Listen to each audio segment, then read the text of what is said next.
Welcome, everybody, to episode 154 of the Hoots podcast. It's Thursday, May 2nd, 2019. Your boy Joshie alongside the Clown Prince of Podcast and Adam Daley. What's going on, brother? Yes, sir. Adam Daley, the Crown. Let me unmute myself here, good sir. Yeah. I had myself muted for good reason. So listen, I'll rarely do this because I don't like the whole video thing. I did it special last week, because Derek was on. But geez, ladies and gentlemen, what a difference a week makes. Like, I don't know what happened. You didn't go on a tender, right? Here's the lesson. No, I think I had a Britney Spears moment. No, here's the lesson. To any guys out there that might think it's a good idea, or any girls, but typically guys, we're dumb. Don't try to cut your own hair when you've never done it before. I went to do a little trim job, and I went from looking like punk rock Jesus to punk rock Jonathan Taylor Thomas, and I'm not sure that I'm cool. So now that I have Marcy Darcy's haircut or AJ Styles' original soccer mom haircut when he debuted when he was in Bullet Club, I'm kind of just like waiting like the timeout for it to grow back here. So kids, don't I always preach, learn from my mistakes. The beat up John Cena haircut. I think it was even before that. No, it was like when I went to see him when he was GP champ. His hair was about this length. I want to give a shout out to Brother Carter really quick. Derek, shout out to Derek for coming on with us last week. We had a blast, a really fun episode. I got a lot of cool feedback last week for the podcast. Thanks to everybody who continues to listen to the podcast every single week. You guys make this easier for us, and we're having fun recording some fun shows. We're 2 weeks out from Money in the Bank and 3 weeks away from Double or Nothing in Las Vegas. So a lot of cool wrestling events are coming up on the horizon. New Japan has a show coming up this Saturday called Wrestling Dantaku. Yes, Michael Nakazawa will be on the card this Saturday. So I'll be I'll be transcribing that show for ProWrestlingTranscriptions.com. And also, I need to find out when Peter Avalon's going to show up on Double or Nothing. So I need to figure that out as well. Peter Avalon's more over than Joey Janela, which is a shame because Joey Janela puts his body through hell. And I know that I am not there with Joey Janela yet, but I'll get there once I see him in action. But yeah, this Peter, it's just got to watch a Peter, man. Got to watch a Peter. Peter's a dangerous Peter. I have a suggestion for everybody to go listen to after we're done with the podcast today. Go check out NXT this week and listen to Velveteen Dream's style of his own national anthem. It was one of the funniest promos I've seen in the last couple of years. Velveteen Dream, he's the North American champion now, but he just every week he comes out laying in the couch, sprawling out, and it's like singing songs and stuff. The lyrics mesh well with his gimmick as well. It's really, really funny. So go check out Velveteen Dream doing his own national anthem. I also think it's way better than Roseanne Barr's national anthem. I also think that it's funny that I just basically told probably the most like juvenile, grotesque, like dirty humor joke I'll ever tell and have told on the show. You just glossed over it like it didn't happen. It was like, yeah, let's moving on. No, I did. I did. Moving on. Really quick, some things to plug. As obviously we're on podcasts on all these different platforms. We're on YouTube right now, so make sure to subscribe to our YouTube channel to get all our episodes of the Hoots podcast. Same thing goes for Apple Podcasts, Spotify, Google Play, Stitcher.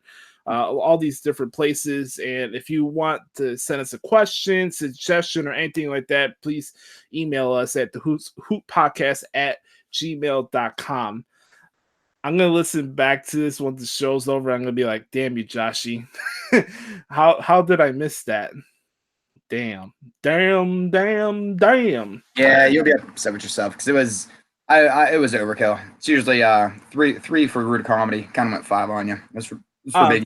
Speaking of overkill, I don't know if you need 7 dudes to have a boy band. I was watching the Billboard Music Awards last night, and BTS is some like the newest thing on the block now. They're like the biggest thing since sliced bread. I'm like, how many singers you got in this fucking group? Are we sure that's a boy band?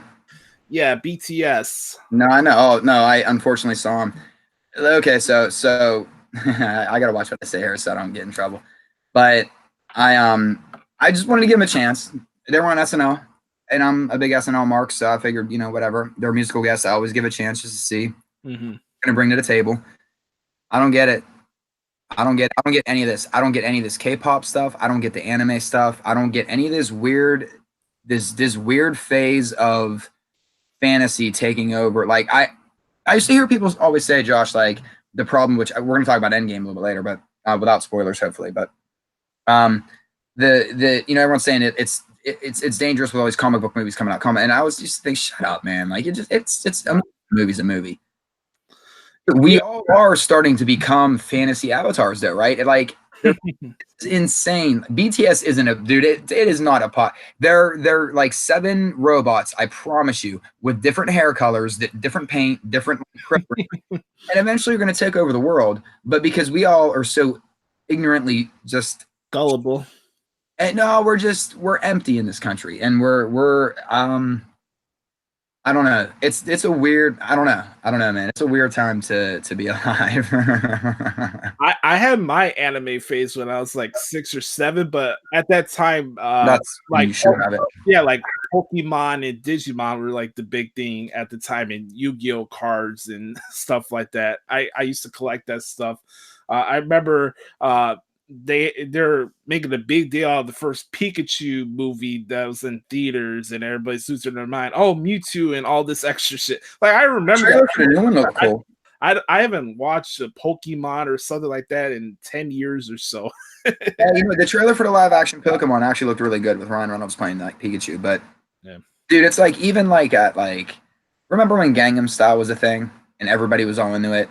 It's like when I used to listen to Rammstein and people were like, how are you listening to Rammstein? It's like they never took off for a reason because they speak German and that just doesn't work, What do we always say about Shinsuke Nakamura? And we were, our concerns about like it wasn't that he wasn't talented enough. It was just middle America just not getting it, right?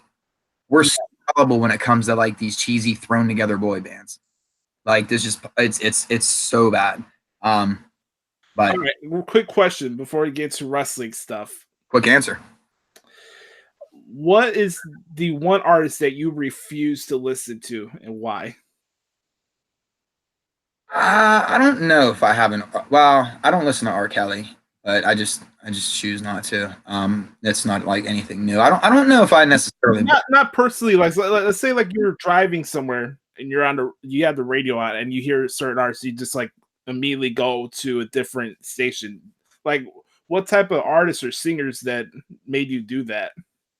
I'm always curious about that, to be honest. Yeah, I don't know, man. You know what? For me, it's tough because it's not that I'm against pop either. I like some pop. I like a little bit of everything. I'm more into the heavier rock, melodic rock, prog rock, then blended over into like a rock reggae kind of style, along with like my hip hop, into reggae over hip hop beats, doing things like that. But I'm like all over the place. I used to listen to a lot of electronica, so I throw no stones at anybody. I mean, I was kind of, I still listen to a lot of electronica.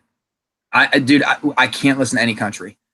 No country. And I can't. I don't get it. I don't understand it. I live in the Rust Belt where it's supposed to make sense. It doesn't make sense. Every song is about like spousal abuse, a dead dog, a truck, alcoholism, and a gun. That's kind of music. Pretty much. Yeah, I mean, they claim hip hop is like, oh my god, it's so like listen to the lyrics, listen to country's lyrics. I'm waiting with a shotgun, my dog just died. You know what I mean? Like one Budweiser rifle on my side. I mean, that's every song. There you go. I just gave you a country song. Run with it. There you go. That's it. That's the pacing and everything. Country is so that overly twanging guitar. I mean, Cash does not count as country. So I need to get that out there. Johnny Cash does not count. He's a national treasure. Period. Like Corey Graves. Yeah, country music, I can't deal with it. It all sounds the same to me, and it's all everyone talks about messaging in music. I just don't vibe with country's messaging at all. Didn't you call Graves a universal treasure last week? Yeah, Corey Graves is a universal treasure. All right. Oh, by the way, I want to give a shout out to him. He's releasing his new clothing line next tomorrow, I think, which is pretty cool. So cool for Graves to do. Yeah, it's called Fatal or something. a Fatal Clothing Company, right? It's gonna have Yeah. the moniker on it. I like it. Stay down, folks. Cool artistry on what on the shirts I've seen so far. I had a couple singers growing up that I just didn't have any care for. Not for personal reasons, I just didn't like their music.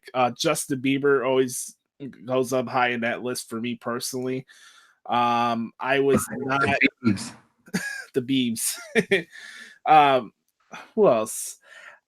I had an on and off thing when it came to T-Pain. I liked a couple of first songs for first albums, and then there was like one album that was just all auto-tune and nothing else in between. I stopped listening to that. I like the song with the Lonely Island. Yeah, I know which one you're talking about.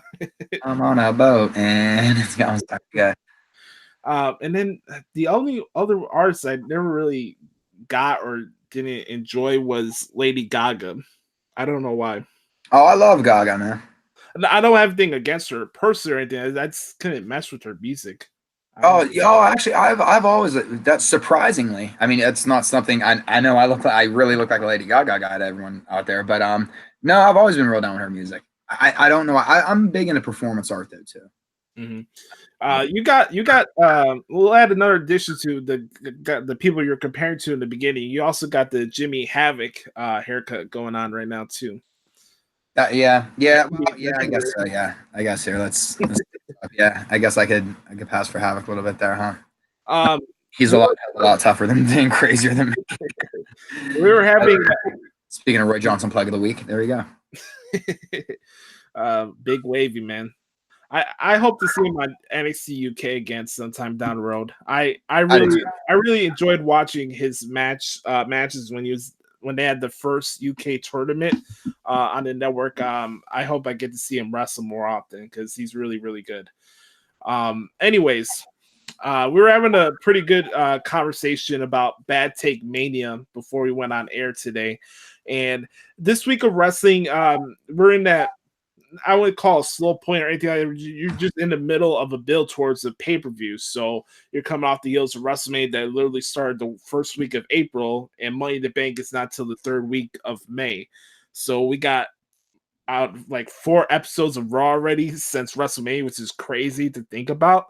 And we have like 2 more before Money in the Bank. So I feel like there's been some melting points on Twitter, and suddenly this week is like, okay, let me vent about how WWE is treating me like an abusive relationship. And oh Christ, here we go. Like, I'm not gonna read names of user handles like that because that's not the point. But that's not the fun of it.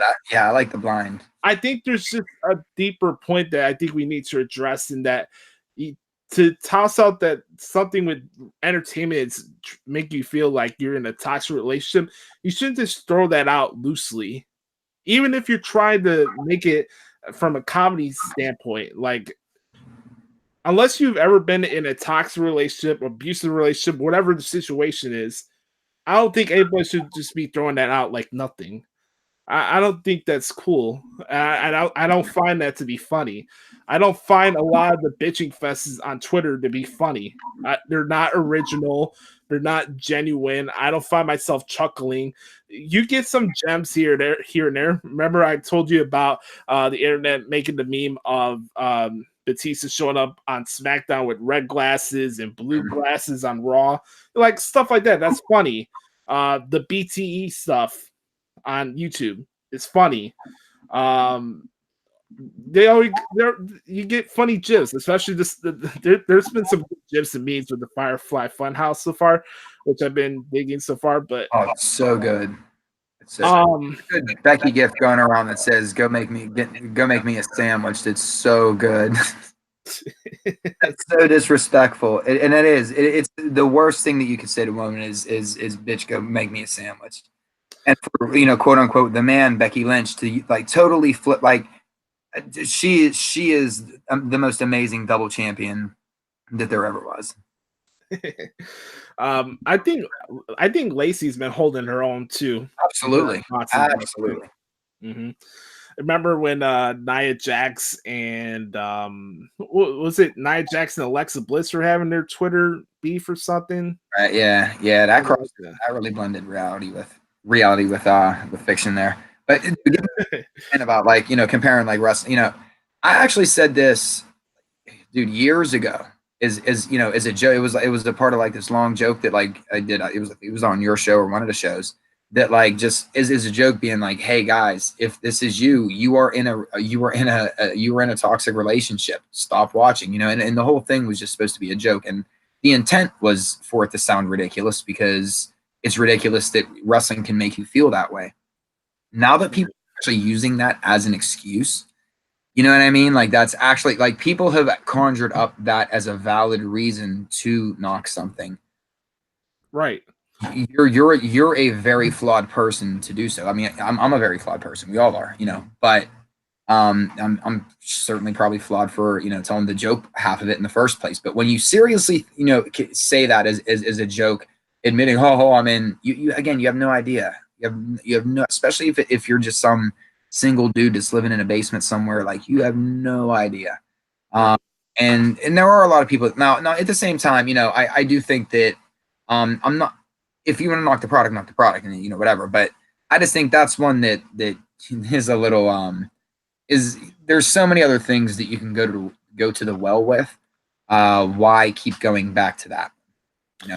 You remember when CM Punk was like saying during his promos, he's like, I got to the soul crushing status quo that John Cena is the WWE champion. You know, Yes. you talking about that. Well, that's kind of like how I feel by the time we get ready to record a show based on the stuff I read on Twitter. So I put this out the other day. I feel like I've got to the soul crushing status quo here that wrestling and all professional wrestling, the sky's falling. And what will this company from Stanford Connecticut what will they do to overcome this ailment that's supposedly out there? So here's the thing. Whether you thought Raw or SmackDown this week was good, bad, or whatever, honestly, I don't care. That's up to subjective. That's up to you. You feel how you want to feel about the show. But you want to base that the sky's falling because Raw, by the way, which was ranked 4th in cable on that night behind the NBA playoffs, which, by the way, the NBA playoffs is having record low ratings as well. It's not just wrestling, but you want to base that and say, oh, the sky is falling. And SmackDown had bad ratings. How many times have we come on here and talked about the ratings topic? We don't need to regurgitate our points. I think I know that. They're irrelevant for people like you and I and other people. Excuse me, maybe not top tier people that want to use it for their clickbait. You know who I'm talking about, like the Meltzers and stuff like that. Not that unless I'm calling you a top tier guy, it's not a bad thing, obviously. But you know, they're just the average podcaster. It's a meaningless just talking point to try and prove and validate your feelings. Because here's the case in point: if you know, my daughter wasn't here, I wouldn't have cable. I have no use for it. I don't watch TV. Yeah, I don't. I watch wrestling and I watch Comedy Central.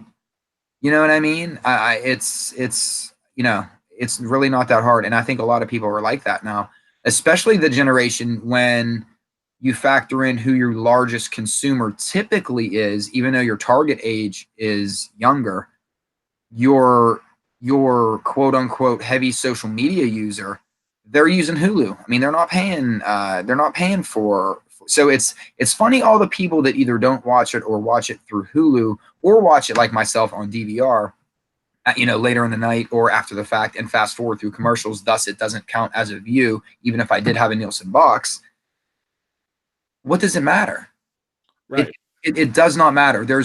I promise you, and this is just something for later, but after watching Endgame this past weekend, I promise you, if 52 weeks a year, if there was a new 3-hour Marvel movie, it was 3 hours weekly, there's not a chance in hell you would watch it every week. There's not a chance in hell you wouldn't DVR it and watch it later on. There's not a chance in hell that you wouldn't be picking it apart the same way that because sitting through that movie, as much as I liked it and disagreed with certain parts of it and whatever, this rarely a movie to me feels like 3 hours. This felt like 3 hours. I mean, it felt like 3 hours. And I remember sitting there, and there was one point where I thought, if this is how people feel about Raw when they watch it live without commercial, when they have to watch it live, I understand it, because they're not as invested in these characters as maybe me or somebody else that, because I'm not as invested in Marvel. I'm Spider-Man and X-Men, just not the Avengers. I'm not big in them. So anyway, Right. so for me, it was more, when my daughter wanted to see it, obviously everyone would finish out with the fill in the blank. I mean, I didn't see all the movies, but it, like I said, it felt like 3 hours. So I understand that if people are watching and maybe they're starting, they want that DC universe out there, because we don't have a DC universe, and they want that, because I like DC because it is a little more adult, it is a little edgier, it is where my favorites are. But I wasn't going to go on Twitter and start blasting this movie just because. But I guarantee you, I wouldn't watch every single week. I guarantee it. And I promise you, none of you, there's not a single person listening to this, there's not one of you that would sit there going, no, I would. No, you wouldn't. No, you wouldn't. You absolutely wouldn't. You would not watch it live every week at the same time, just because you would not. Not for 3 hours a week, every week. We are a strange, loyal, passionate subculture when it comes to the wrestling, universe. However, sometimes I think it does hinder our ability to enjoy the product. You brought up a great point with this, and I haven't seen Endgame yet. I haven't gone through it yet, but because it doesn't end, that's the game. Yeah. you brought up a great point about, whether you had 52 weeks of Marvel movies, not only would you wouldn't, anybody would be lying to you to say that they wouldn't pick it apart or think that every Marvel movie was going to be a masterpiece. And that's the bigger point I want to bring on when it comes to the shows this week, because there's a reason why we don't break down every segment of Raw or SmackDown on the show each week, because it's pointless.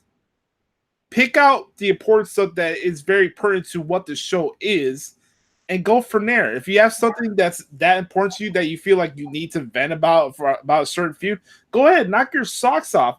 But if you're doing it for every segment of the show, what are you getting out of it?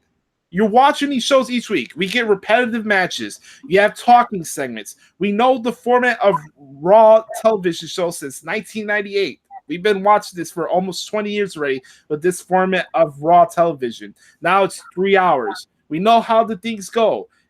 All these matches and stuff are plot points unless you have a title match on that Raw episode. So I'm perplexed, and I there's this double-edged sword that I have to deal with what I do in my career, that unlike other you guys that don't work in the media and have other jobs and have a life that you don't have to spend time on social media, I have to. Yeah. It's not I want to. I don't. If we had the ability to share this show every single week that didn't involve Facebook or Twitter, I would do it in a heartbeat. I don't want to be on Facebook. I don't want to be on Twitter. It's a cesspool of people who want to vent about their every inner feelings every other 3 seconds. I can't do that. I can't, let's say like we were watching a show together, right? In person. Let's say I'm sitting next to you and I say something out loud while the show's going on. I'm not going to put that out on Twitter. I don't need to know your every thought. I don't personally. We do have an over personal branding problem going on right now, where we all have become wannabe quasi celebrities. And again, it goes back to what I was speaking about earlier about not understanding all this new wave of fads that are coming in, because we're turning into avatars. I keep warning people, like that humans are idiocracy is a lot closer than people think. Like, people are going to start watering plants with Brawndo and not understanding why the flowers ain't growing anymore. And then we're going to have to elect President Macho Camacho or Hector Camacho. All right, I'm skipping that whole thing, but no, man. Listen. I think the rating stick, the complaining that this and that. There is a feeling of inclusion, I think, on Twitter. Unfortunately, there is a feeling of and I don't think this is any different in some aspects than you would get with like a Walking Dead, maybe Twitter night, people that watch live or something like that. Except where it does differ is this is new and live every single week. You know what I mean? Like you don't people going crazy like this about any other wrestling program out there. So you obviously care. You know what I mean? Or otherwise you wouldn't be tweeting about it. I don't tweet at all because and listen, I am far from successful. But to go back to something that like I heard Kevin Hart say on Joe Rogan's podcast, and it stuck with me, man. Like, do you really think that Michael Jordan is anywhere, either checking a comment feed or commenting underneath somebody else's random ass like tweet? No, because he's got better things to do with his time. You know what I mean? And so I don't get the whole, it's almost like when you're at a game or a concert and you're videotaping the whole thing, or and I'm not going to say I like to take like a quick video maybe or a couple quick pictures or something, but we almost started to live completely by watching through a screen while we were there live because we want to record it so that we can remember it for later. But why not just make the memory happen right there? Like we're becoming the machines ourselves, and just the ad nauseum Twitter, Facebook, social media, just walk around and talk to people in general. Just the overall ad nauseum of people wanting to almost either antagonize or vent versus talk about the positive side and or uplift somebody is pretty frightening right now. I've learned from mistakes where impulse reactions or impulse talking is not going to put you in the best situations all the time. No, it never does. You don't need to react. Listen. Well, again, no, but my thing with social media is, and this is where I really like, and I haven't really used it for a couple of years. Again, I use Instagram. That's like but I keep it so that I got to really know who you are. But at the end of the day, who do any of us think that like anybody really gives a shit what we think and or what we talk? Like Josh, we joke about this all the time. Like I'm thankful for every single person that listens to the show because to be quite honest, I don't really know why anybody cares about what I have to say. And I seriously think about it. There's millions of these shows out there. There's and again, it goes down to like there's only so much time. So for me, somebody that just tries to enjoy the wrestling experience, so I stay away from podcasts. I stay away from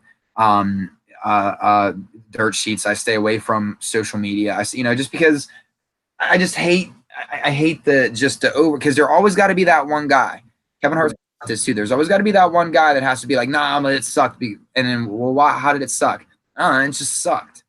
And then, well, yeah, I thought it sucked too. So then it's 7-on-2. So that it's a feeling of there's a contrarian attitude right now that, oh yeah, well let me show you. Like there is something to that happy medium and compromise and just kind of doing the right thing the right way and how you're told that for some reason we can't do anymore. As long as I get to where I'm supposed to get to it doesn't matter how I get there. Yeah. So it's called trust the process for a reason. You know what I mean? Right. I get what you're saying. Yeah, but I know I'm the elder, one of the elders here. I'm sure this is a younger audience than so. I think in any situation, whether it's social media or just regular conversations like this, or even on the phone, I don't think you want to have dialogue with somebody that just goes yeah, without even taking 1 second to even recognize what you're saying on the other side. Like, well, you're right, and plus on social media, you don't. I mean, let's face it. 99% of what's put on social media, nobody would ever say in their everyday regular lives, and that's just don't. You don't gotta like it, but the Savior is preaching, and that is the gospel, and the Steel City Savior, not the Savior of misbehavior, although he should probably be the Steel City Savior. I should somehow give him that.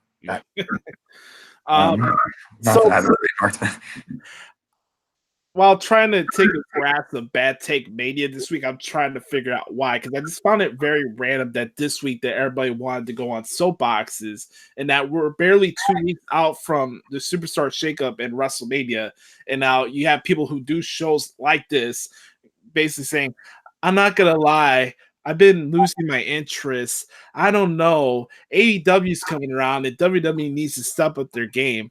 And I'm not gonna come on here. Let me finish this because it's something that's bothered me for a while. I'm not coming on here every week and trying to placate to you that every single show from Raw or SmackDown is phenomenal, this or that. It's been much better than it was in the 2010 era. I'll tell you that right now. It's more tolerable now than it was maybe 5 years ago. But here's my thing. What about what's been happening on the shows recently that's gotten you to the point where you feel like you need to express that you are personally losing interest? Because I don't know what it is. I was talking about this with Adam before we recorded the show today. It's either A, you're trying to mask you getting back to your regular life and your regular work schedule coming off of WrestleMania where you didn't have to worry about that. You spent all your week on wrestling and wrestling. And you're taking your personal issues, whether at home or at work, and you're taking it out of wrestling, or B, you're doing what everybody else does with every form of entertainment or sports. Let's build something up to build something down. For example, the NFL. Let's build up this quarterback while tear down this other quarterback. Let's build up this team to build up another team. Oh, we're in the middle of the build for Money in the Bank, and we have 8 matches announced, and we have some cool things going on. But Double or Nothing is in 3 weeks. All these guys are asking for releases. All this extra stuff's going on. Ratings. Let's build up Double or Nothing. Well, you know, the unfortunate thing is building up and tearing down simultaneously. That's just what happens in the marketplace. You know, I mean, we do that when we choose Pepsi over Coke, whether we realize it or not. You know. Because we do, you know, and anytime someone asks you Pepsi or Coke, I go, I'm a Pepsi person. I only drink Pepsi, and I bash Coke for no reason, absolutely no reason, other than it's disgusting and it'll eat through your stomach. It eats through like car paint. It's absolutely horrible for your stomach. Not that Pepsi's much better. I'm totally masking my own thing here, but point is that you know, when it is a marketplace scenario, I do understand. I don't agree with it, but I understand somebody saying I don't like this, but this is coming. Now, not necessarily in a situation though, because it's still much different. We know what AEW is, but let's get some shows out there first. And I'm saying just be patient with it. And again, I want them both to be successful. I think you can want both to be successful. But Josh, I think here it goes. It's a little bit layered though. I think if I can sink a little deeper into it, part of the problem isn't just a WrestleMania hangover. I mean, it goes from the Royal Rumble until WrestleMania. We go wrestling heavy as wrestling fans. Yeah, we all do. And we at the end of WrestleMania, I want to feel exhausted to the point where it's like, listen, I need to take a break. Like I do, because you know we always talk about it. It's almost like a brand new year for us. It's, you know, I want to consume so much even that week, like I just, you know, so that you're almost exhausted of it. Yeah. I think part of I think that's part of it. I think it's a WrestleMania hangover. Absolutely. I think 2, people aren't settled in with the superstar shakeup yet. 3, I think people are just trying to use this time of year, you know, as sort of the scapegoat kind of time. Because right now WWE did kind of hit a reset button. They knew they were losing people. I mean, I don't know what's going on as far as, you know, are they unifying the women's championships, or are they going to still stay on 2 separate shows? Maybe they're making some decisions that way. I mean, there could be some changes coming to the company that we just don't know of and or see yet. But typically with WWE's product, we do have to give them time. It's just that they have so much exposure. They have to tell their story a lot differently than other companies that would only have 1 show a week compared to WWE's 2, 3, 4, you know, that are going on. Or whatever. So I do think that just sometimes people haven't accepted the WrestleMania hangover. I think that right now we're coming off the NFL draft. I mean, dude, it's springtime. Nobody's thinking. I haven't thought about wrestling until it's like Monday night. It's like, oh shit, let's get the Raw. You know what I mean? I'm not saying that's a bad thing. That's a good thing. We all need these like reset buttons, and this is when we get matches with Lacey Evans. We always say, Josh, they never give the young talent a chance. It used to be the young guys, but no young talent ever get any chances. This is the perfect time of year to test out somebody like Lacey Evans, and they're doing a fantastic job of it. And if people don't like it, that's on them. Now, on the flip side of it, I think if I did see The only thing I saw, because I think it came up as like a Google headline, as some clickbait or whatever. I guess that bit with the Usos and the Revival didn't go over as well as maybe. First of all, if you guys don't see the humor in top guys doing top guy things like shaving each other's backs, you don't have a sense of humor. That is brilliant. I laughed so hard. Maybe that wasn't even the punchline, but I took it as there's top guys doing top guy things. And if you guys understand the joke here, then you understand comedy and you understand humor. I thought that was funny. I laughed. I mean, I thought the Usos. I thought the whole thing was funny. Yeah, I thought so too. Here's the thing, though, Josh. That's Attitude Era type stuff. That's legit attitude. Yeah, look at Sexual Chocolate. Yeah, but Attitude Era now. It's not. I'm not saying like when they had Drake Maverick like pee his pants or piss his pants. Or whatever. That was a little much. Yeah. There was something that was funny about this. It was just satire. It was lampooning. I mean, it's just oh god, that's what. Why so serious? Why? You realize we're watching sports entertainment, right? This is entertainment. I had somebody live. Why do you do all these goofy characters? I had somebody send me a 5-paragraph message on Twitter the other day. Explain to me why every wrestling company should have 80% wrestling and 20% humor or entertainment. And I didn't call him names or anything like that, because there's even realizations that I have to understand. There's a lot of times where I feel burnout and I'm putting more time into it from other ways than just watching as a regular fan. I'm putting hours into talking about it here, but that's fun. That's the fun part about it.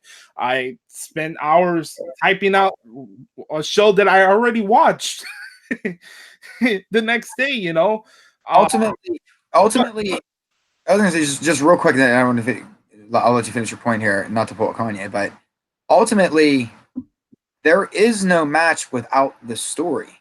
So realistically, you could almost say that that's flipped, because the money shot, the payoff, is the match. So you should have 80% entertainment to get you interested in the match. You can't in 2019. You know why boxing failed? You know why boxing isn't a thing anymore? And someone's going, "I love boxing." Okay, you and 6 other people.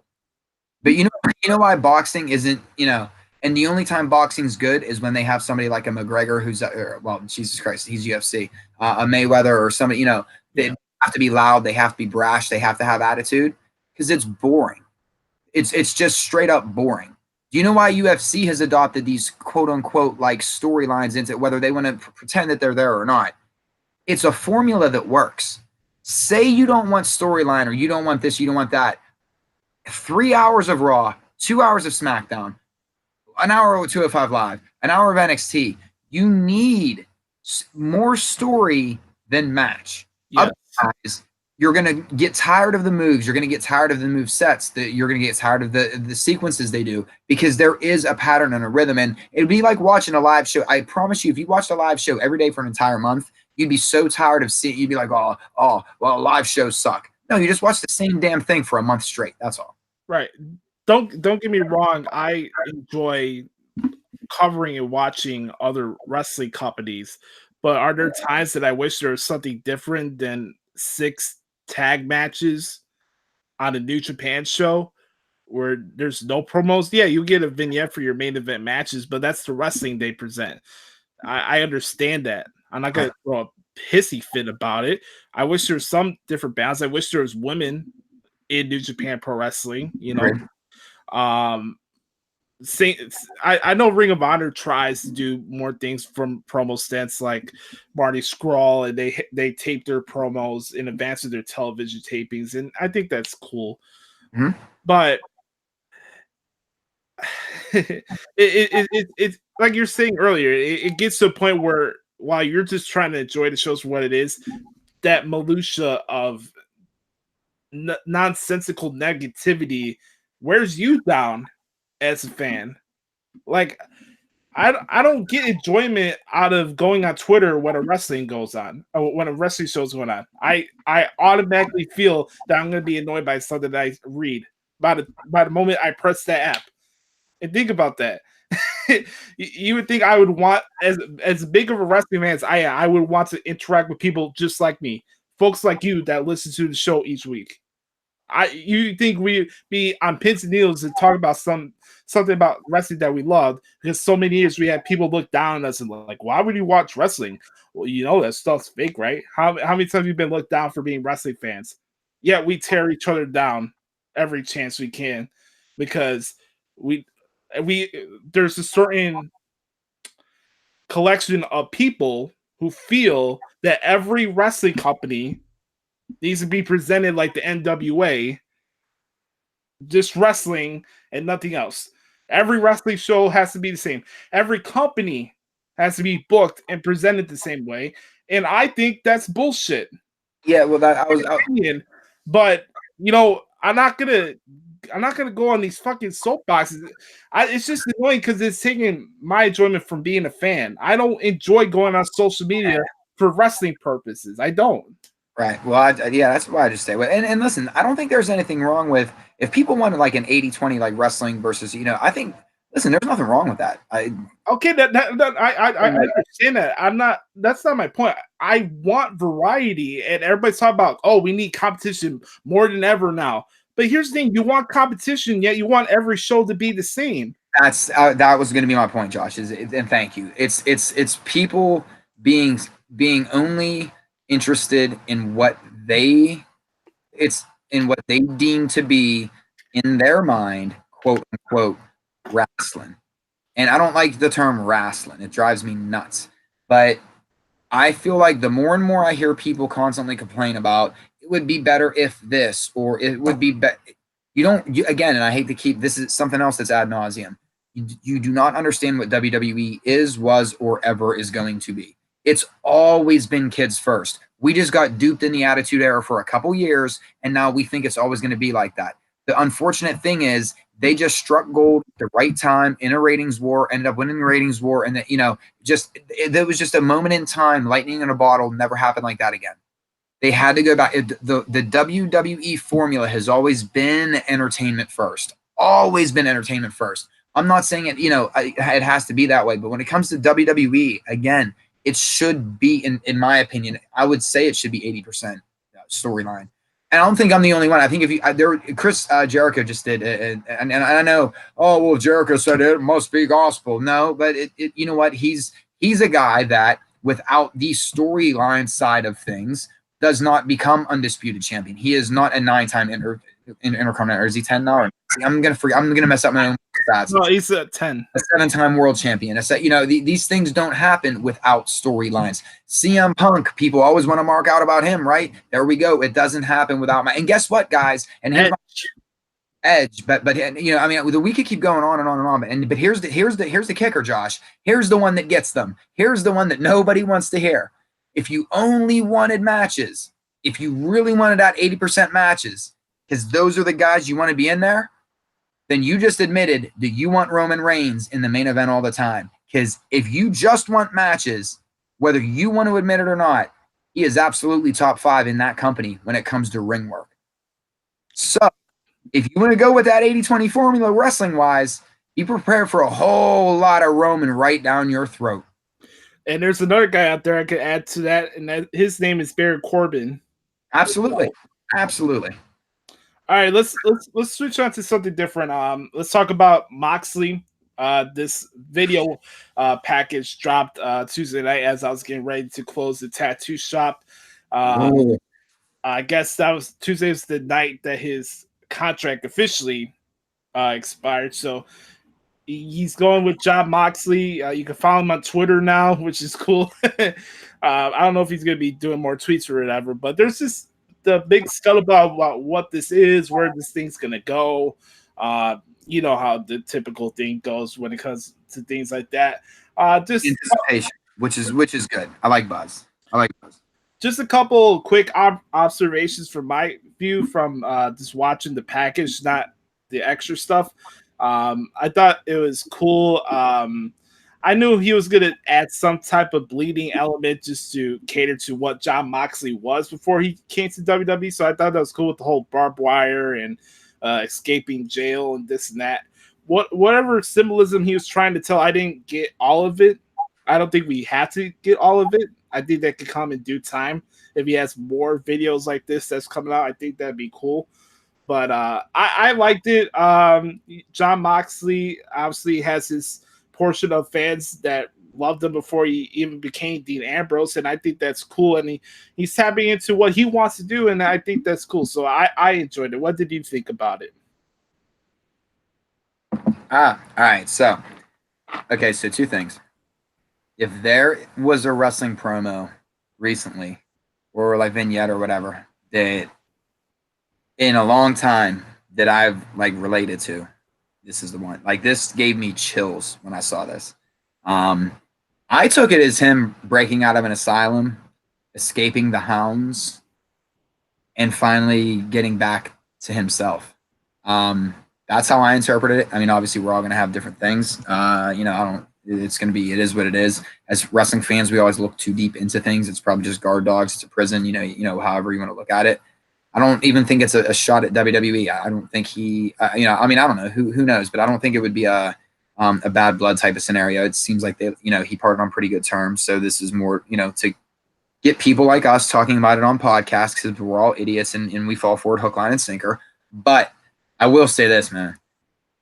Again, I just got to reiterate, there hasn't been a wrestling promo, and this wasn't a promo, I guess vignette, hype, build up, whatever, something like this, where I instantly connected and was like, oh my God, like, cannot wait. Like, there was, I am Dean Ambrose, or I am Jon Moxley right now, or Mox, if he's just going to go by Mox. And listen, I don't know where he's going to go, and it's not for me to obviously care and or well, obviously I care, but you get what I mean. I don't. Right. I just want whether it's he's just going by Mox or Jon Moxley or however he's going to call himself. I can't wait to see what's next for him, because we've all been salivating for this in a weird way. And this is where I don't think this is what does excite me, Josh, about how alternate promotions can start to pull talent away from. That's actually where I think this, competition for me, it doesn't bother me as much like that. It does, because I feel like we should want everybody to succeed, because when you're knocking on WWE, you're knocking on every single man and woman that walks through those ropes and to entertain you every single night that you claim to love. But that's neither here nor there. I think that no matter where he goes, it's going to put eyes on that product, which is always good. More exposure for the business. Hell, Jordan Klepper got a show coming out on Comedy Central, and one of the first pieces he's going to do is going to be about pro wrestling. So, right. A big name like him leaving and going elsewhere isn't necessarily a bad thing for anybody. I mean, WWE just lost, hugely. Well, yeah, they lost a great talent, but if he gets another promotion over, then that person that's watching that promotion is more apt to then watch WWE, because we all still are pre-programmed to check in on WWE, because it is still the game. We are. It's whether we realize it or not, we do it. I got a question though. Yes. When you first watched Jon Moxley, was there like certain matches that stood out to you, or was there a certain company that you enjoyed him mostly? Because all I've ever heard from him was just CZW. Like, I never heard him from other different promotions. Was it just that CZW? CZW was a major factor, I think, with Moxley, especially with it, kind of being on the east side of the state. There always was a buzz about him. Admittedly, I didn't see a lot of his previous work. I knew of it. I don't have any favorite matches or anything like that. I was more of, and here we go again. As much as I love his work in the ring, and I kind of was over like the extreme wrestling style. Like, I don't need death matches and blood and barbed wire and all that shit. Like, I really don't. I don't need that in a wrestling match. I don't think it's necessary. But dude, when he was back, and I think he was in CZW, he was cutting some of the best promos that I've seen in an independent circuit. Just tossing titles away like, I don't care. It's not about this. Like, and just had his bag full of titles, and it's just old promos where we kind of got a taste of that at the beginning of the Shield. We got that definitely at his confrontation with Mick Foley at WrestleMania, I think 28 was that. Yeah. And William Regal too. Yeah. And so I think that there was a lot of untapped potential and just some misunderstandings and some things that happened along the way. And sometimes, man, it just sometimes things just it doesn't matter. Both things could be, Jonathan Good can still be a fantastic entertainer. And I'm sorry, I know I'm breaking the barriers there, and when I say that without respect, but Jon Moxley or Dean Ambrose can be a fantastic entertainer. WWE can still be a fantastic company separately. Right. You know what I mean? So I think while we're trying to play guess who wins here, again, it goes back to we all win as the wrestling fan, and this is why I like how there's competition right now, because it's driving. I like this more than I like spoilers, and that I like to know. Okay, so it's free, and so it feels like free agency season. Like how people mark out over hockey, football, whatever whatever your favorite sport is. It is fun to follow that. For me, it's not fun to follow people's personal lives or booking decisions or what this person said on a whatever site. Right. There's a old Moxley promo that I really enjoyed where he talked about his growing up in Cincinnati. If you look it up on YouTube, it's called The Tour of Cincinnati. I think you guys would really enjoy that promo. And then there's other ones where he calls out Bryan Danielson at the time when he was wrestling with Dragon Gate. Obviously, anything's up to the table. I think that's a cool thing, especially when it comes to Mox. And we'll see where this goes. I'm intrigued. Just like the stuff with the Firefly Funhouse, I think it's cool. We'll see where this goes, though. Yeah, man, I think it's going to be. I think it's going to be fun to see where he pops up. I really do, and I think that the good part about I guess where he's at is that he probably. I mean, who knows? I'm not going to go by like, oh, well, they said that he lives in. No, but none of us know how he lives or what he does or what he wants to do with his life. So that's I'm gonna not shove my foot in my mouth. But right, if I'm sure that if he wanted to kind of hang out for a while and not do anything, he's probably earned that right. You know what I mean? He had a health issue for a minute. I mean, he kind of got rushed back. They dropped the ball on him. Maybe he needs to take a break as well. Maybe again, as wrestling fans, we always think. When you release a promo like that, you kind of figure something's coming pretty soon. I want to give a quick shout out to Impact. We were kind of quasi talking about it last week, but their pay-per-view went down this past Sunday. I got to watch it after going to one of my cousin's communion parties. By the way, I felt like I was at the set of The Departed, so this is my Italian side of the family. Like every stereotypical thing of a Paisan or Italian, it was at that party. Yeah. Slick hair, gel, everybody dressed in black. I thought it was at a funeral as opposed to a communion party. My Italian side is too, man. It's yeah. Yeah. I'll say though, despite that, I had a good time there. And man, the pizza at this restaurant called Pompeii on Taylor Street, it's fantastic. If you live in Chicago, go check out Pompeii. It's one of the best pizza places in Chicago. Holy moly, donut shop. Anyways, regards to Impact though. I want to give shout to them because I thought they did a really good job with their pay-per-view this past Sunday. Gail Kim and Tessa Blanchard stole the show, which is cool because this was Gail Kim's last wrestling match. So I thought that was pretty cool that she got to go out that way. Sami Callihan and Rich Swann had a no DQ match where they're using Legos and doing pile drivers today. I thought that was a funny spot. I really enjoyed their match. Brian Cage is the new Impact World Champion. He beat Johnny Impact, thank God. No shenanigans from Lance Storm though. I was kind of nervous where Lance Storm's gonna turn heel or whatever and something like that as a special guest referee, but thank God that didn't happen. And then it was kind of cool. They closed out the pay-per-view with LAX and the Lucha Brothers closed out the show with their Full Metal Mayhem match. Fantastic stuff, man. LAX, your new Impact World Tag Team Champions. It was the Lucha Brothers send off because they're going to AEW very soon and they're fighting the Young Bucks on Double or Nothing. Yes, sir. Yes. The AAA tag titles. That's the match that's going on at Double or Nothing. So I enjoyed what went down on Impact, so I wanted to give a shout out to them. And then, like I mentioned earlier, on the real quick, Josh, real quick though, if I could just butt in. when on Being the Elite every week, when they do these little segments about the Lucha Brothers, and they talk about, you know, the match, and they show like training montages, or they show them like going down to Mexico, or that, you know, that's entertainment and storytelling, right? I think so, right? Just When Paige was like losing his mind before All In, I think that was entertainment too. The stuff with Joey Ryan. oh yeah, it was great. Yeah, that was just fantastic. But that's neither here nor there. Oh man, is he signed to that company or no?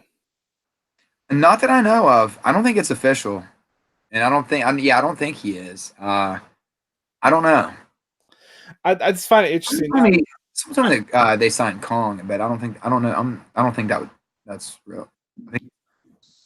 Let's get into let's talk about what went down on the shows this week. So we found out who's going to be in the men and women's Money in the Bank ladder matches. So that's what went down on the shows this week. Like you mentioned earlier about, oh, they don't give young guys a chance. Look, besides Randy Orton, look at the the field for the men's Money in the Bank ladder match. Holy moly, man! I have an early favorite. I want to get your thoughts on it, but I have a good suspicion that this might be Drew McIntyre's time. I can see it happening. I'm not making any guarantees. There's a lot of good options. Andrade Cien Almas is in there.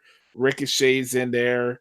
I'll admit, though, I'll get a good chuckle to see the world end with Baron Corbin getting it for the second time. I'll get a good laugh out of that.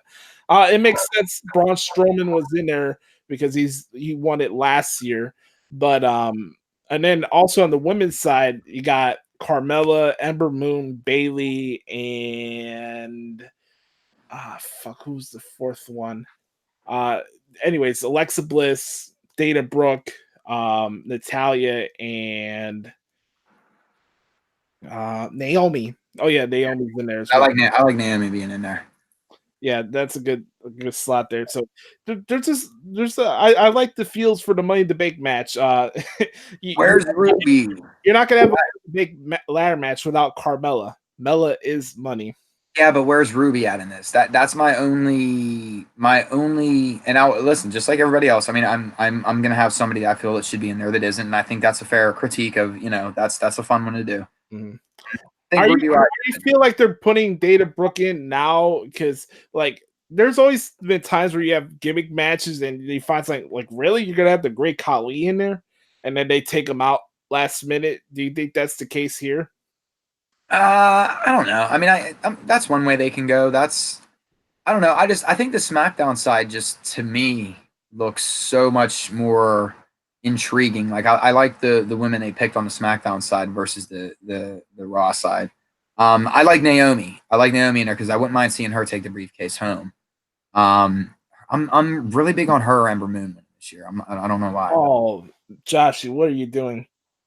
How can I forget God's greatest creation?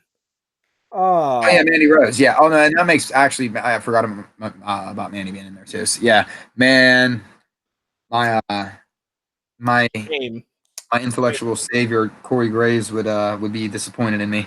He'd be very disappointed in me. Now you know what man, I think Mandy Rose actually is probably your winner. Yeah, I'm with you with that too. Actually, yeah. if I'm picking early picks, I think she might be your winner. I like to see her because then that actually sets up a natural progression into a feud with Sonya Deville. Especially if Sonya gets the title before beforehand. You see how they could actually like flip flop it, you know, on people. So I want to get your thoughts on this when it comes to the other stuff on Money in the Bank that's been announced so far. They announced that Kofi Kingston will fight Kevin Owens at Money in the Bank for the WWE title. What did you think about the segments they had on SmackDown this week? Yes, that's what I thought. Yes, no, they were cool. They were cool, man. You know what I think? I like Woods getting involved, and obviously, I think we all know where this goes. And then this is another, I think, Josh, a reason why people are trying to pick it apart a little bit. We got a 6-week lag in between pay-per-view to pay-per-view with WWE, and we're not used to that. Yeah. So the stories are being told in a longer format than what we're used to. So, but getting back to KO and Kofi, I think that man, I think the first thing, especially at the end, we're starting to see that Kofi Kingston that could have been back in 2009. Kofi Kingston with that a little bit of like edge, a little bit of bite to him, instead of and listen, not saying that I love the power of positivity. I love the New Day. I love everything. I want the New Day thing to continue. But I feel like when you are WWE champion, especially right now in this feud, they're going to have to, kind of, he's going to have to channel that Kofi of old, so to speak, when he was busting up Randy Orton's NASCAR ride. Mm-hmm. You remember? Wasn't it something where they're supposed to fight a Survivor Series or something, or a big pay-per-view that they scrapped it last minute? Something, yeah, there was something, or they just, I don't know. I just know that it looked like Kofi was about to get like a big time push, and then next thing you know, it was just nothing. I don't know how you go from like, in obviously in kayfabe, but you're destroying one of the top stars in the company's like car, and it going over immensely. It was an immensely successful segment, and then he just went away. It seemed like it. I don't know. By the way, if everybody's looking for like a babyface wild card in the men's ladder match, I'll go with Mustafa Ali. I like Mustafa Ali being in the match. Read me the 8-minute in this match again. Okay, so we got from Raw, we got Ricochet, Braun Strowman, Drew McIntyre, and Baron Corbin. Right. SmackDown, Randy Orton, Finn Balor, Almas, and Mustafa Ali. Yeah, this is another unique mixture of individuals too. I have a feeling, as much as I want to say McIntyre, because I think that is the right pick, I almost feel like him and Corbin might cost each other the briefcase, and we might get something like sneaky coming in. Do you have a feeling that Finn Balor or AJ Styles might be turning soon? I think Styles did just turn, right? I mean, I know it's all gray area. But that's not the AJ Styles that we've. That's the AJ Styles that Vince wanted. Yeah, pal. Like Christian doing Vince right there. Now I don't know if that's even that's an impression of an impression. Is never a good thing. You know what, man? I think that oh, man, I'll admit, in both the men's and women's Money in the Bank matches this year, for whatever reason, I'm kind of taken aback a little bit by who's in it. Not that that's a bad thing. I think that there's an interesting mix of people, and it's kind of showing you what direction they could be going in, as far as having a nice blend of, the whole Land of the Giants thing isn't so anymore, right? Otherwise, we wouldn't have Mustafa Ali and Ricochet in the same match. And I know you always have your one high flyer, two high flyers. The Money in the Bank ladder match, you have to, but they're really giving a big spotlight to these individuals really quick, and these are typically smaller guys than Vince would get behind. Kofi being being WWE champ is typically a smaller guy than he's used to, especially transitioning from Daniel Bryan into Kofi. You know what I mean? Like this. So I don't think it's this quote unquote Land of the Giants mantra that they used to be. They are just looking to see who's going to step up, who's going to sell merch, who's going to get the crowd to respond. And there's some good diversity in the men's match. You got amazing, yeah. You got your high flyers, you got your technical guys like Randy Orton or Finn Balor, and then also you got your guys who can do power moves and this and that. And you also got a spot picker. Baron Corbin. There you go. But you also have diversity in general, And, yeah, that's true. Well, I mean, just different ethnic diversity, and I don't mean that in a negative light, because they used to have to do it in almost a forced manner, just but now there's so many great athletes. It's not like this organically is happening that we're getting women main eventing WrestleManias, because still Becky Lynch is the hottest thing going right now. Still, sorry, and just getting guys like Ali in there, and Ricochet, and it's become I think people are complaining so much they're not realizing that the company is slightly changing in front of their eyes. And yes, it's always going to be kids based first because of the sponsors and because they that whole rat race, but starting to give us a little bit of what's the word I'm looking for here? They're giving us more adult moments than what they were before WrestleMania. Or like a couple months leading, it just seems like they're really pushing the boundaries a little bit. That, and also I think you agree with this, I think there's been some hidden messages that the company is actually trying to tell the fans by having Sami Zayn out there talking about psychological entitlement. So what we were talking about earlier with Bad Tweak Mania.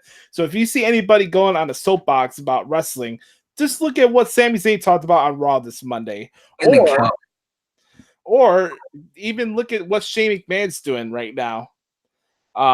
And going with the Roman Reigns storyline that's going on SmackDown, or any other characters, Baron Corbin, anything that comes from a trolling aspect, or these things are getting heat right now. I think there's messages that they're trying to tell, but like it's not them; it's they're letting the characters speak for them from the behind the scenes point of view. Well, and I think anytime a promo is going to strike a chord or a nerve on somebody, when it really hits home, that's when it's effective. Yeah. And Sami Zayn has that. And whoever would have thought that Sami Zayn was going to be, and not anything against Sami Zayn, but he's such a likable guy. He's doing such a great job being a prick. You know what I mean? Like he is, and Sami Zayn said he is. He's such a he's probably like and I've heard nothing but good things about Sami Zayn from people that I know have had a chance to work with him, like from afar and stuff. But it's great when somebody can basically show you how ridiculous we've become and shove it in your face, and all you can do is really boo back because you know it's real. Right. The reason why Muhammad Hassan worked, and I know I'm saying a name I shouldn't be saying right now, but the reason why Muhammad Hassan worked was because people knew that it was true. People knew that there were unfair judgment of people with brown skin in this country for a long period of time after 9/11, even still to this day. I saw a couple of my buddies were Egyptian. We used to go out to bar all the time. It was great time all the time. 9/11 happens. All of a sudden, the same establishments we'd go into every single week, all of a sudden we're getting stank eye from everybody. It was crazy. It was a learning lesson that I'll never forget, because I just remember people instantly forgetting who they were and looking at it, and I'm not saying this is the first that's ever happened like that. Right. But that's a very long way of saying, I think that not only the sense of entitlement, but just all of it. Yeah. So you made me lose my train of thought now, because I had to go down my own little wormhole, and now thanks, Josh. You're welcome. Before we go through the eyes of a 9-year-old, I have a couple things I just want to go through briefly, really quick. So in this week's edition of Why is Sasha Banks Upset, I put this tweet out this morning after the Billboard Awards. So before anybody gets upset in their panties and everybody gets uptight with what I've been posting recently about Sasha Banks and the jokes, I put an emphasis with the Joker emoji for a reason, to illustrate that it is a joke, that I'm not like gimmick infringement, man. Let me steal my gimmick. Well, a couple times maybe, but I have a little Joker inside of me too, dude. Anyways, so when it comes to like Sasha Banks stuff, I've been like coming up with different examples of why I should be upset, blah blah blah blah blah, yada yada. So yeah, this morning I put out, man, I can't believe this. They really had the Billboard Music Awards without having Sasha Banks as the presenter. You're gonna bring Alexa Bliss and Mickey James to the Billboard Awards, but not the boss. And I put at the end, that's it. I'm not watching any award shows going forward. This is something silly, just for a hell of it, where I could crack some jokes. And I mean, I get bored in the morning sometimes because this is my work schedule. How well did that go over? I got a couple of reads because I haven't got any bad comments or whatever. But I remember the last time I put something out on Sunday about Sasha Banks, I got suddenly called a sexist. So the chick came at me. By the way, her whole profile is her being a Sasha Banks fan. So go figure. Could have been a bot. Could have been anything. Yeah, I mean most profiles on Twitter are bots anyway. But no, criticisms of both. It's what makes the locker room better. It was my whole soapbox that I was on about why this was the most important WrestleMania of all time. Right. The men and women's locker room on notice that women can main event. So now the men I mean, there's no question. It's not about gender. It's about who is going to do the best damn job. Right. So we are allowed to critique both men and women's divisions and make jokes. Yeah. So I put this out, right? I put this tweet out, and she's like, "Whoa, would you hold a dude to these standards? Would you mention that dudes throw temper tantrums? Yeah. Yeah. Have you listened to our show before?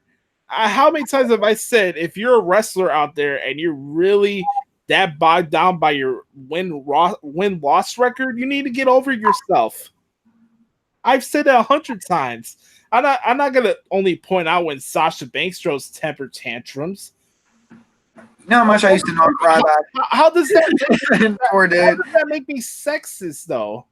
Well, because they were just looking for, they wanted you to engage, Josh. That's all. It was probably a bot that wanted you to engage, and that's what most of Twitter is. And whether you realize it or not, see, that was a good part. Like before, like I actually like quit Twitter. I mean, I still have a profile, obviously, but it's just private. And the nice thing about it is I was able to easily figure out who a bot was, because bots won't argue back with you if you have a private account. They have nothing to gain. They can't retweet you. They can't screen cap you because this, that, and the other thing. There's regulations they have to abide by, and one of the things is they can't interact basically with private profiles.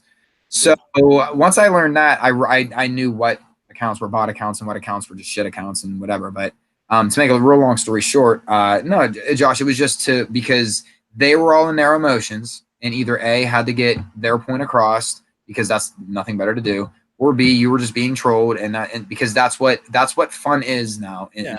It's like and again, it goes back to everybody thinking life is a simulation, and everybody is their own avatar, and everybody is their own celebrity, and everybody needs to get over themselves. Right. Absolutely. Here's the funny thing though, like, call me what you want, but actually know the meaning of what you're gonna call me. That's all I want. Like, no, yeah, dude, hold on, hold on, time out. You're taking one internet troll. You're taking it way too serious. I gotta cut you off. This is the Daily Stop. This is the Daily Stop. Hold on. This is the Daily Stop. Hold on. I'm going to Kanye. No, whoever tweeted that to you, fuck them. Fuck them. Before I bring my daughter on, it's not TV PG yet. Fuck them. And the reason why I'm saying that is because it was either a bot account or it's just some lazy, just generic side account just to mess with. And we all get this way about it, and we get in because people know that if we get called sexist or racist or whatever, they're all trigger words. It's why, and as much as I hate to say this is why I consider myself like as liberal as I am. I don't like the term liberal or conservative or any of that bullshit, because it's ways that people are trying to fucking pigeonhole people, and it instantly starts to silence the silent, quiet civil war that we have going on right now. That's all that it is. And anytime anybody instantly wants to go to the well with sexist, racist, chauvinist, period. That's it. It's end of story. It's because they have nothing else. And unless it fits the narrative. If it fits a narrative, like Josh, if you were saying Sasha Banks should never headline WrestleMania because she's a woman, yeah, then that would be sexist. Right. You were making a joke about Sasha Banks. So no. You're letting that get to your skin way too much. I'm going to stop this right here. No, I was going to make a bigger point because I wanted to make this point to go to AJ's segment. Like, I feel like the charm of having her as our third co-host is that she already at the age of 9 can get a bigger grasp of the bigger picture stuff with the business. And you have people who are 5 years or 20 years older than me that tweet like 9-year-olds. Like, literally, they vent like 9-year-olds. That's where I was going with this. Like, yeah. So no, you're right, and you're right, because that, and again, it goes back to everybody only wanting to hashtag live their best life, and by that they mean they believe their own reality instead of acknowledging reality. We all have our own reality, which typically your own reality is fiction.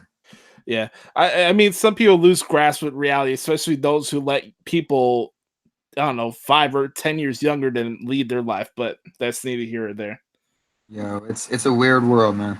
It's a weird, or even just anything, like how anything can, you let anything control your emotions that much. Like I said, it goes down to if it's, all these people that take all this time to just complain online and then just tweet away and just tweet away and tweet away, like that hour's worth of time. Like, I charge people $30 an hour for my work. You just sat there and tweeted for an hour just because you're bored and you want to you need that. I ain't got time for that, man. Ain't nobody got time for that. I mean, that's where and listen, I'm not saying, again, that's not hopefully that my value per hour is going to go up as I broaden my wings a little bit, but and I'm just kind of tossing, and I'm not trying to say anything other than, guys, you're just sitting there just kind of wasting away. You're wasting time. It's 168 hours. Stop the nonsense. Be passionate. Don't be foolish. All right. Anything from the draft you wanted to talk about last week? You know what? It's not even Raider related. It's actually Steeler related. Okay. The only thing that I want to say is the Pittsburgh Steelers never trade on draft day. It's a rare occurrence. So for them to trade up and get that dude from was it Michigan they got him from? Yes, sir. Mm-hmm. Whoever that dude is, what's it? Bush. Devin Bush? Okay, yeah, thank you. Because I didn't, whatever. Watch out for him. Watch out for him. Kid's gonna be a stud.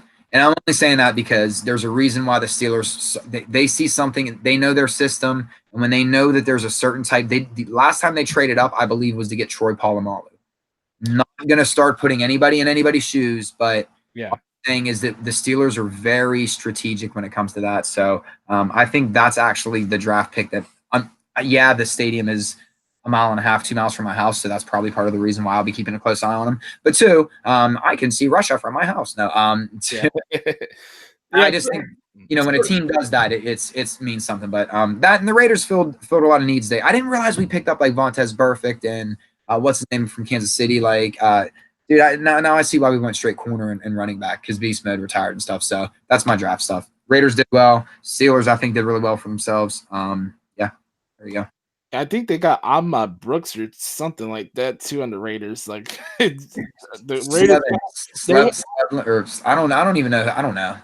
They went on a shopping spree during the. We got two dudes, I think, from Clemson or Auburn or something. I don't know. That's how much I don't. And that sounds bad. It's just I don't care until it's really football season. It's 168 hours, man. Yeah, my favorite part of the NFL draft wasn't even Bears related. Pat McAfee's announcement for the Colts pick was one of the funniest things I've seen in a while.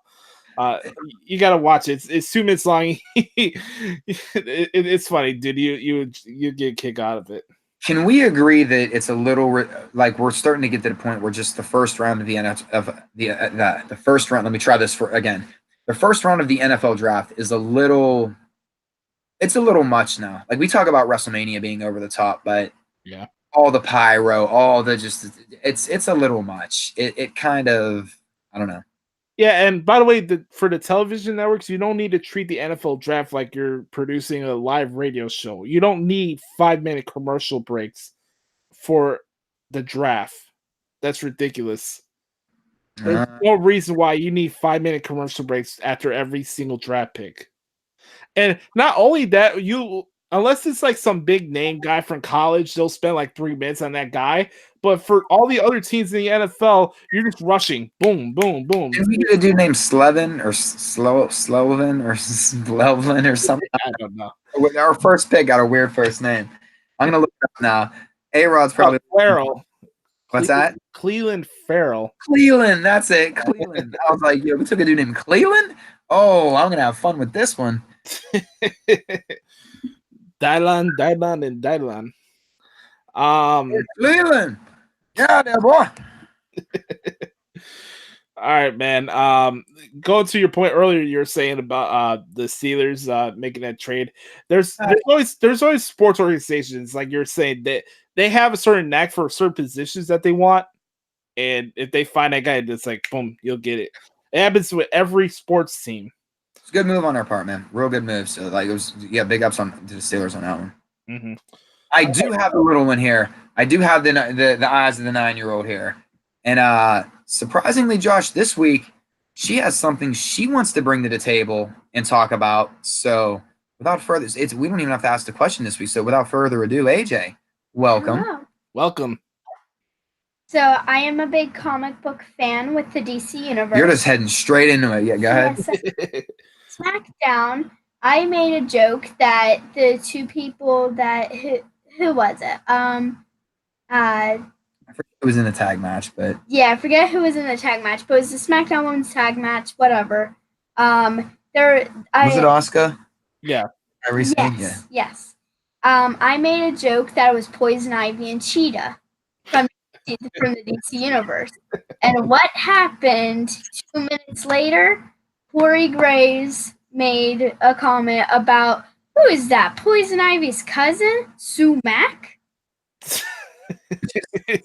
Great wordplay. If you really like, it's so, and like she instantly popped, and it was the funniest thing ever. It was the greatest thing. It's like nothing else mattered at that point other than Graves not only like name drop Poison Ivy, but then spun it off in the wordplay. Like it was fantastic.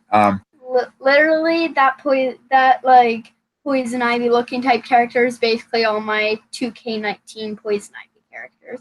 Because I make like 1,000 of them for some reason. Yeah. Then I download them. Then I make them. I've seen them. Yeah. That's fair. Looks literally exactly like her. Yeah, so you're gonna have to your sumac.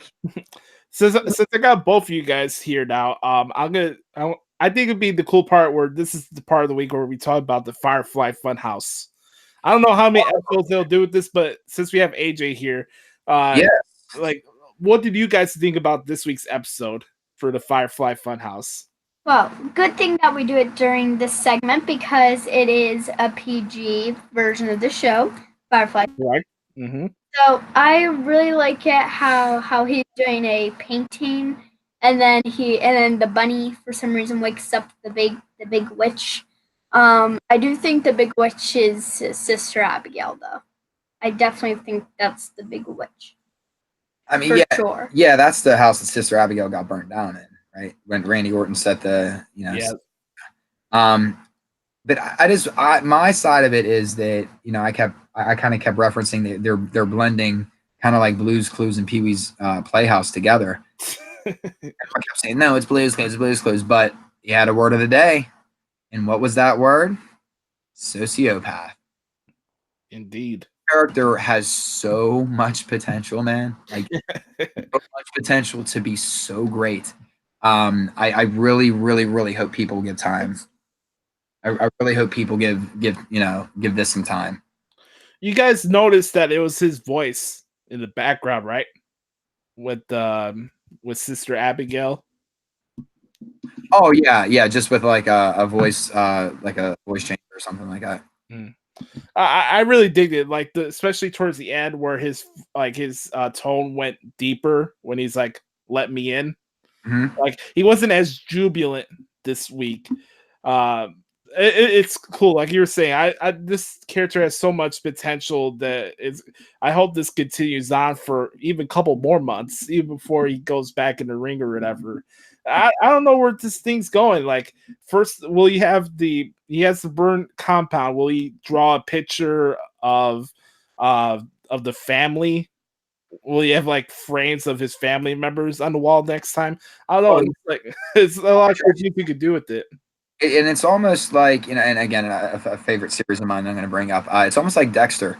Dexter was a sociopath hiding in plain sight, but he knew how to manage, and whatever. But he, quote unquote, was an anti-hero or a good guy that we were somehow supposed to cheer for that ends up like just mauling all these people for no reason. Now, on the flip side of it, this could be a similar premise, but again, like with Ted Bundy being a clown, and I could be getting that reference wrong, and I'm probably doing it, but nobody would have guessed that Ted Bundy was doing the things that he was doing either. So I don't think the best way, CM Punk's music was called, when he used Cult of Personality, nobody ever, this is what I mean, people don't listen to lyrics.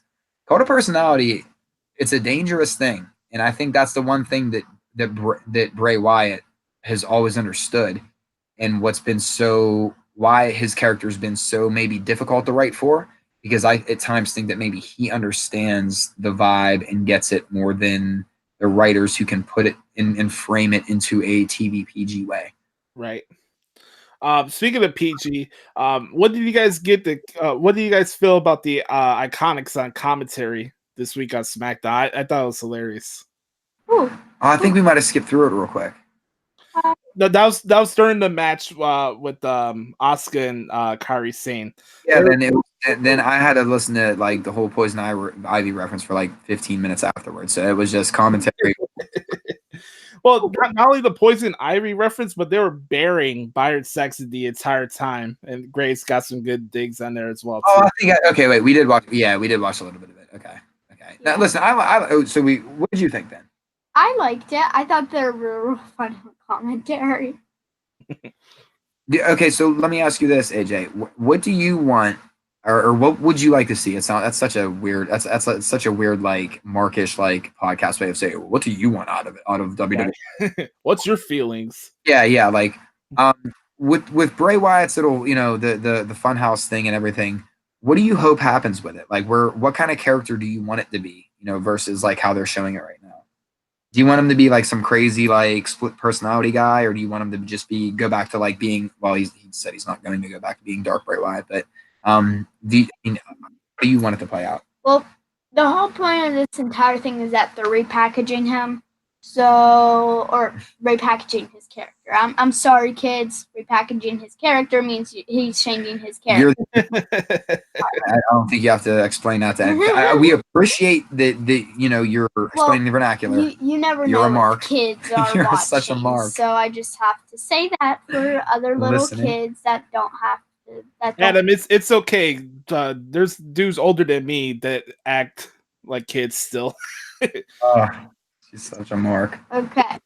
Now, because they're repackaging his character, I kind of don't want him to be that Bray Wyatt again. I want him to be like, because I feel like he is going to be that split personality Bray Wyatt with the gloves. I want him to be the kind of bad guy that you can't disagree with. John Doe in 7, you couldn't disagree with it was hard to disagree with his reasoning at the end, although it was right. Dexter, he only killed criminals, but you knew it was wrong, but it was hard to disagree with I want him to have that other side that because where it's hard to disagree with maybe the obscenely over the top actions we might see out of a sadistic Bray Wyatt, So I that's kind of like where I'm at with this character, where I hope they go. Will there be anything that you want to add to it as far as like different characters in the Funhouse? I don't want to. We've got the rabbit already in there. No, I just want them to tell the story. I don't want to say that I want this, that. I'm just letting them kind of this especially because it's so unique, it's so different. And we watched a clip actually of like Cesaro and Sheamus reacting live, or Cesaro and Rollins reacting live backstage. What's going on? That was awesome, man. And to see people that are there kind of get the same reaction as what you're getting at home, dude. I'm like totally buying into this like hardcore. So I'm not even trying to think about like what I'm just kind of waiting for it every week and like letting them tell the story. Like we're supposed to do as the consumer while they're the entertainer. I agree. Am I not in that question? Bring it in. Yeah, bring it in. Go ahead. I completely agree with you totally, but just I just for some reason not in that conversation. I don't know. You were looking out the window. I didn't think what do you want from me? No, I totally agree with you. And yes, the thing backstage, Seth Rollins didn't even know what was going on. That was awesome. That was fun hilarious. To watch. He was like, I'm sorry, Cesaro. I know we're in the middle of a conversation, but I just gotta watch this. TV right now, please. But to see them both kind of almost have that fanboy moment, right? Like you could tell that they're still fans too. And then at the end of the day, isn't that what's great about this stuff? I don't know. You're always going to have your disgruntled employee or you're always going to have the malcontent. You're always going to have the person that's trying to run. You're always going to have, I'm not saying that's anybody in WWE or any other company. Mm-hmm. One thing is that typically when, there's only 1, 2, or 3 people that are very upset and everybody else seems to be getting, along pretty good. It's usually just that 1, 2, or 3 people that are really upset. And it's just, so when it's a locker room of 60, 70, however deep they are, and there's like 3 or 4 people that are really overly complaining, I don't know. Percentages are telling me that it's more either just gossip or just overblown BS. Right. AJ, is there anything else from Raw or SmackDown this week that you liked or didn't like this week? Well, I liked that the goddess, Alexa Bliss, ended up going ahead and telling the Money in the Bank people were the women's. Because, Corey Graves has 2 goddesses. He should choose. Well, one's God of interest. One's God's greatest gift, and one's a goddess. God's greatest creation. I'm sorry, God's greatest creation. Yeah, I'm sorry. Man, you're always correct. It's also, he always calls Mandy Rose a goddess, and Alexa Bliss is a goddess as well. So he has to choose. So get up goddess versus goddess, huh? Yes, we could. I don't know if also myself nor Corey Graves could handle that much. Yes. Alexa Bliss totally did the right thing by saving the best for last. Which was her? Yes, Okay. it was her. Just making sure we're on the same page. I'm like trying to battle whether like Dana Brooke or her should win because I really like Dana Brooke, but she's the best anyways, and I mean she'd say the best for last. Alexa Bliss is the best. Oh yeah. Well, what about the man? See, now you're turning on the man already. No, I'm not. I'm saying in that Money in the Bank match. Ah. Yeah. Mm-hmm. So Won't she's get arguments for me there. I don't know. I mean, I don't know. I could go with Carmella. I could go with Naomi. Oh, not Carmella. I can't go with Carmella. I could go with Naomi. I could go with Ember. After what Carmella I could go with Mandy. did, after what Carmella did in the first ever Money in the Bank match, or not first ever, but like first ever women's Money in the Bank match, she does not deserve. She does not. I mean, she does not deserve another Money in the Bank briefcase at all. She just won the Battle Royal at WrestleMania. I don't even think she deserves to win a Battle Royal or a Royal Rumble or to main event WrestleMania. You were a 9-year-old. What is going on? She doesn't. What did we create here? We've never given you a microphone. She doesn't even deserve it. So I don't. Next time they're in town, I want you to wrestle Carmella, and then you can tell me if she deserves it or not. That's great. I promise you. Oh, jeez. It will. It will work out amazing. Yeah. So, in other sports news, you any famous last words before we can wrap up the show here? Okay. Remember, always skip to my part and bye-bye. And remember, always skip to my part. Bye-bye. I'm the best. All right. Bye-bye. Bye-bye. Scram, kid. We got to close the show to close out. Oh, I got to make sure my mom comes home.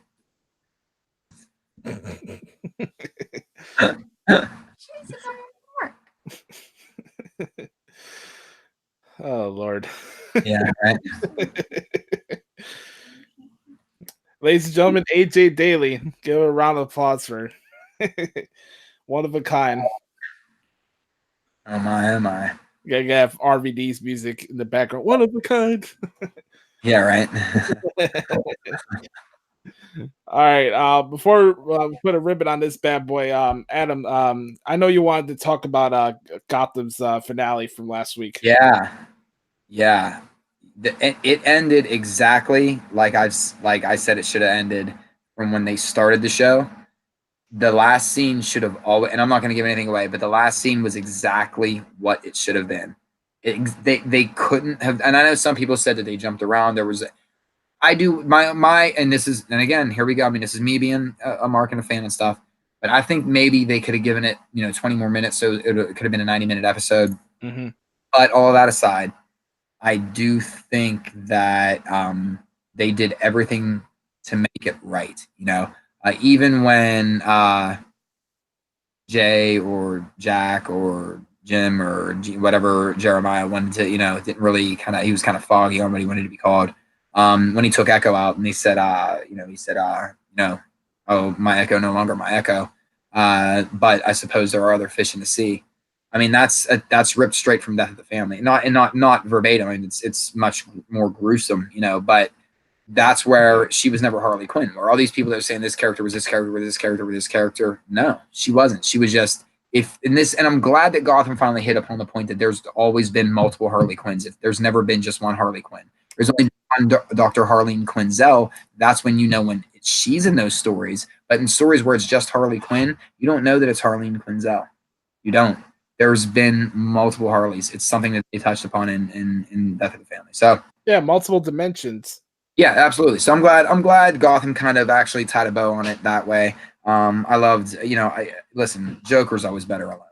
Joker does his best work when he doesn't have to carry baggage around. So series finales are always weird. It doesn't matter what show it is. I remember everybody had like a bitch fest about the Sopranos ending when that show ended. That ending was bad. That was the most horrible ending to a show, and that no show deserved that ending.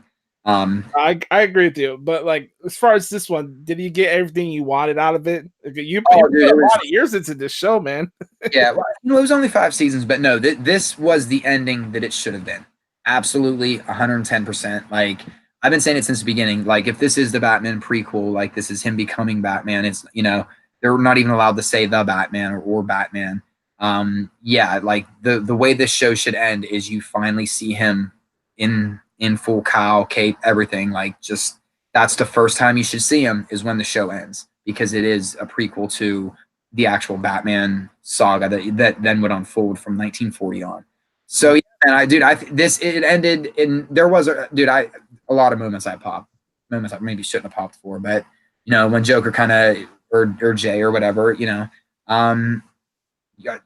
always gets rid of Harley. It's just the way it's got to be in the comic, because he's got a plan, and they had to do that. They had to address that on there, or else it wouldn't. That's the one thing in Suicide Squad that they didn't do, because the real Suicide Squad draw up was Joker was the big bad, and he was just leaving Harley, and it was just him and Enchantress were in on it together. So, do you know when Suicide Squad 2 is coming out? No. I know up to Joker this fall, and that's about it. Yeah, I'm not going down certain DC rabbit holes right now. Like, I'm not gonna play into their games either. That's the next big countdown for our Joker Chronicles. Wait for the Joaquin Phoenix Joker movie. That when Dark Phoenix comes out this summer too. I'm pumped for that. But anyway, Gotham finale though did a great job with Riddler, with Penguin. I liked they had to do a time jump with Selena Kyle Catwoman. I mean, it fit everything in like it was supposed to. It felt like a Batman episode, and it was really good, man. It was everything that I thought a finale should. This is the most pleased I've been for a series finale in a very long time, and it ended how I think everybody wanted it to end. So, if you were a Gotham fan, I obviously kind of gave away a couple plot points there, but I think it got spoiled that Joker offs Harley or Echo. So, yeah, I mean that was but it was accident. I mean, no, it wasn't accidental. I mean, she was already wounded and just put it down. But what was I gonna say? But it was that was the big, everyone was afraid that like Riddler was gonna get killed off, and it's like you can't. Like, that's the character, you know what I mean? Unfortunately, Echo wasn't really Harley Quinn, so she was the expendable character in the episode. Unfortunately, she had to go, but it makes sense in Batman lore. It makes sense in Dark Knight lore. It makes sense in so and again, this show had to end with the first time you see him. For me, it had to be how they cut away. That had to be the cutaway, and it's a shame because the kid that plays him, David Mazouz, or however the hell he pronounced his last name, looked good in the cape. Looked real good in the cape, man. So it'd be cool to see them maybe later in life play an on-screen adaptation of what was going on with Gotham. Moving from DC to Marvel, you got to watch Endgame over the weekend. Yes. So, I might go see it either Saturday or Sunday. My birthday is on Tuesday, so I can't really do much that night. I'm going to be working that night, so I'm going to try to squeeze an Endgame on Saturday. Is there something that I should be on the lookout for? No, I'm not going to be that guy that says anything about. Not spoiler wise. I'm talking about as far as like length of the show. The length of the movie? Was there points for you that you felt like it was dragging or no? Yeah. Well, I don't. But you know what though? I don't even want to say that, because then other people. I don't want to put any good, bad, anything. Here's what I'll say. It was 3 hours, 2 minutes. Saw it in 3D. That makes a difference. I don't know. Some people it does, some people it doesn't. Both my daughter and I noticed it. Like, we were both kind of complaining towards the end, because it was, I think 3D for 3 straight hours is just, it's a little much. Yeah. Overkill. It surprised me. So I guess in a way it drug a little bit, but I don't think that's going to be that way for other people. I don't know. I think that I enjoyed it. I enjoyed the hell out of it. It wasn't anything that I'm going to go like overly fanatical or even maybe ever see again, but again, I'm not an Avengers fanboy. I'm a Spider-Man fanboy. I'm an X-Men fanboy when it comes to Marvel. Then when you flip it over to DC, I'm big Batman, big in the Batman world. So, you're kind of, I don't want to be that guy that's going, oh, this sucks, when it's really like not. I don't invest the 59 hours of and again, 59 hours, guys. Think about that. Hold on. Now let's just round it up to 60, right? That's only 20 weeks. That's only 20 weeks of raw programming. All these movies you guys have sat and watched and whatever, that's only 20 weeks. Still got 32 episodes to go. You sure you're going to watch every single one, every single Monday night from 8 to 11:15 Eastern Standard Time? Are you sure about that? because to be honest, I could never watch this movie in theaters again for 3 hours at a clip. Never. The last 3-hour movie I watched Good movie though. was The Revenant, and I regretted that. Is that where Leonardo DiCaprio hides in a bear? Yeah, it's a movie I don't want to reflect on, to be honest with you. Anyways, that's gonna put a ribbon on this week's podcast. I want to thank you guys so much for taking the time to listen to our show each week. You guys are awesome. All the good brothers and good sisters out there, Patrick, Derek, you guys know who you are. We love you guys. They're the true Iron Men and women of this podcast. Yes, you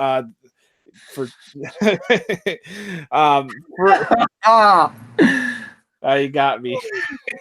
You got me, man. Such a big shout out to our main star of the show, AJ. For Adam, I'm Joshie. Make sure to check out the podcast every single week on Thursdays from Apple Podcasts, Spotify, Google Play, anywhere you get your podcasts from. Go check out the show. Let us know what you think about the show. I post little clips here and there from the show on Instagram, just so you can get a little taste of what the show is on my Instagram page. So you can follow me on social media, on Twitter and Instagram at the Hoots Podcast.